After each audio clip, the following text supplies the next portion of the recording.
কারণে দ্রুত দমকলের ইঞ্জিন পৌঁছতে যেন কোনো দেরি না হয় সেই বিষয়টি নিয়ে বিশদে সোমবার নিউ টাউনের দমকল দপ্তরে কলকাতা, বিধাননগর, হাওড়া ও ব্যারাকপুরের পুলিশ কমিশনারদের সাথে বৈঠক করলেন দমকল মন্ত্রী শ্রী সুজিত বসু। বৈঠকে উপস্থিত ছিলেন ডিজি ফায়ার, প্রিন্সিপাল সেক্রেটারি সহ দমকল দপ্তরের উচ্চপদস্থ আধিকারিকরা।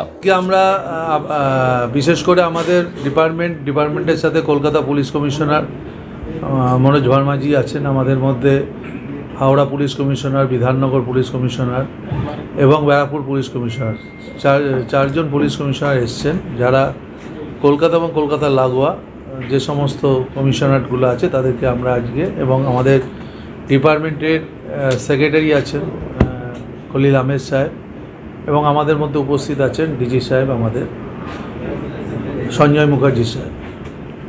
তা আমরা মূলত আপনারা দেখেছেন যে কলকাতা শহরে দুটো বস্তি ফায়ার দুদিন অন্তর পর হয়েছে, এবং তার আগেও কিছু কিছু ফায়ার হয়েছে, এবং ফায়ারগুলো যখন হয়েছে তার সাথে সাথে আমরা দ্রুততার সাথে সেগুলো নিভিয়েছি।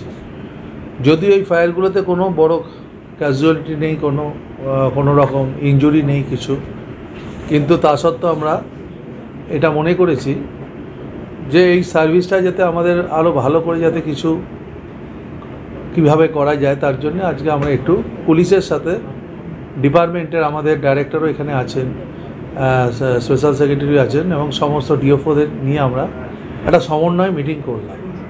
সমন্বয় মিটিং থেকে যে জিনিসটা আমরা মোটামুটি বুঝেছি যে দেখুন, বহু ঘটনা হয় যেগুলো শহরে কিছু কিছু জায়গায় এমনভাবে লোকে বাড়ি বানায়, মানে বস্তি বানায়, যেখানে ঢোকবার যে অ্যাপ্রোচিং রোডটাও আমাদের ঠিকমতো থাকে না, কিংবা কেউ হয়তো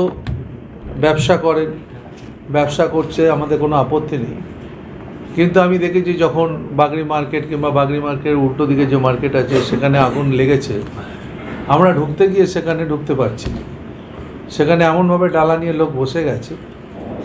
আমাদের বক্তব্য হচ্ছে ব্যবসায় কোনো আপত্তি নেই, কিন্তু গাড়িটা যদি না যায়, যদি আমরা জল না দিতে পারি, তাহলে লোক তো অনেক ক্ষতি হতে পারে।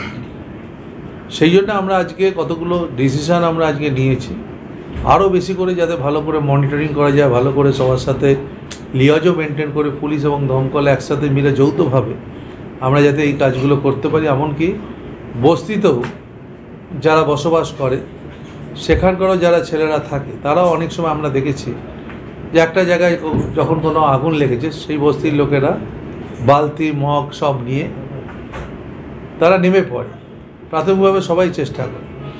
আমরা চাই একটু তাদের যদি অ্যাওয়ারনেস, একটু যদি তাদেরকে একটু শিখিয়ে নেওয়া যে প্রপারলি কিভাবে জলটা দিতে হবে, এবং আমরা তৎক্ষণাৎ পৌঁছে যাব। এবং আমরা এটাও চেষ্টা করব যে বস্তির আশেপাশে যদি কোনো জায়গা থাকে যেখানে আমাদের কোনো ভিগেল রাখার ব্যবস্থা কিংবা স্পাউট, যেখান থেকে জলের সোর্স আমরা পাবো।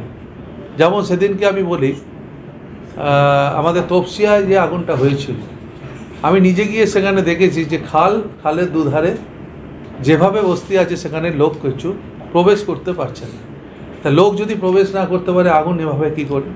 আমাদের লাস্টে পাম্পের সাহায্য নিতে হয়েছে। আমরা পাইপ দিয়ে নিয়েছি, লাস্টে পাম্প বসিয়ে জল নিয়ে আমরা জল দিয়ে ওখানে নেমানোর কাজ করেছি। তা আমরা মনে করি এই সমস্ত জায়গাগুলো, বিশেষ করে পুলিশ, আমরা প্রায়শই মিটিং আমরা করব।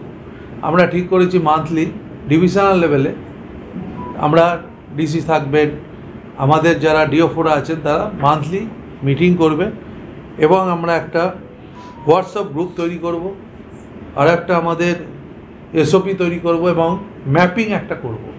ম্যাপিংটা হলে কি সুবিধা আমাদের হবে, আমাদের যে বস্তিগুলো কোথায় কি আছে ম্যাপিং, এবং তার সাথে সাথে অডিট। আমরা অডিট এই শব্দটা বলছি না, আমরা অ্যাওয়ারনেস বলছি।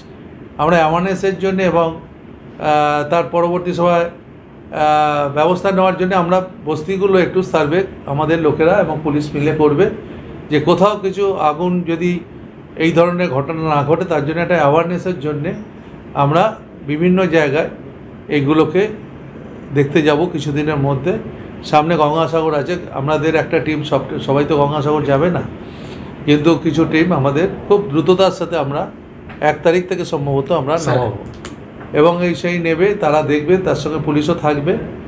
আর যেটা আমরা ওয়াটার সোর্সে করে পুলিশ ফায়ারের কোঅর্ডিনেশনের কথা বলেছি, এইগুলো আমরা করব। ক্যামেরায় কার্তিক চন্দ্র নস্করের সাথে কিংসুক চক্রবর্তী, এটিএন বাংলা, কলকাতা।